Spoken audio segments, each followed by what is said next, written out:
If you haven't noticed, I refer to myself a lot as a highly sensitive person.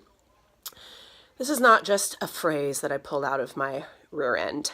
This exists. This is a whole thing. I actually have a book on it. Hold on. Highly sensitive persons. They are called HSPs. I bought the one that was for children because I identify myself as being a highly sensitive person, and I identify my daughter as a highly sensitive person. A lot of sensitive people are also identified as introverts. No, that is not always true. I am an extroverted introvert. All these taglines for everybody. That means that I do get a lot of energy and excitement through a crowd, but there does come a point where I feel physically drained and I need a lot of alone time. As I'm getting older, I notice that I get a lot of social anxiety, and I think that's because I'm a highly sensitive person and I pick up on the energy of other people. This doesn't always happen in the form of like, oh, I'm feeling their energy. What I pick up on are people's facial expressions. I pick up on their body language and their tones, and I think a lot of times I notice things that maybe other people are oblivious to. Well, that gets a lot stressful for me. And that's hard, right? So you can imagine how like an introverted personality, like someone who is very shy, they could easily be a highly sensitive person that just doesn't know how to interact with everybody and how to talk. So they just kind of stay in a little bit. Most people that identify with being a highly sensitive person have some part of themselves that doesn't quite fit in with everybody. And I think that's why we get a lot of labels. For me and the type that I have, I hear a lot of, I'm very dramatic. That is because when I am feeling something, I am feeling it so deeply, I can only express it that way. The opposite of that is if I'm not feeling it at all, I can't fake it. I don't have the feelings there to even manufacture.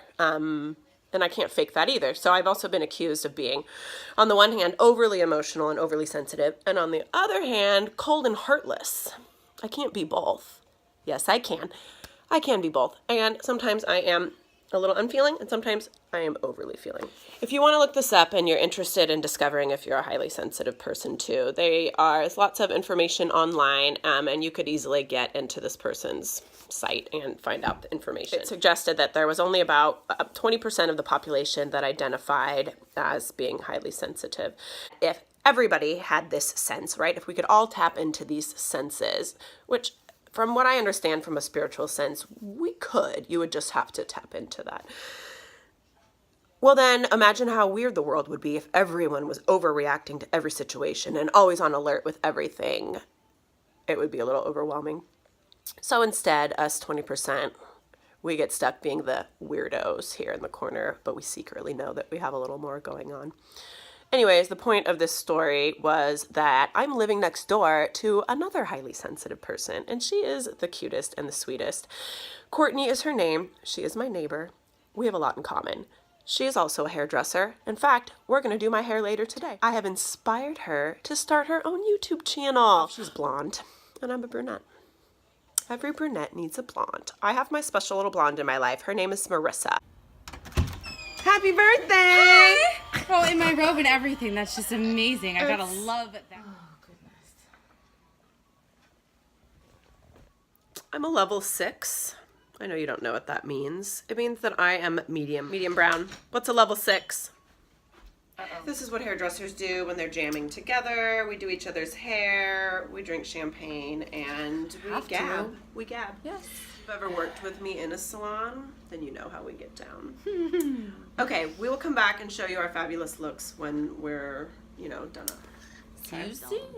Roots do need to get done. They do. I'm serious. He's the one who always tells me, so I just automatically know. All right, just want to give you guys a glimpse because I don't show you a lot of the times that I do hair, but we did Courtney's hair with some highlights. This is bleach, guys, so it has to be like properly watched and whatnot.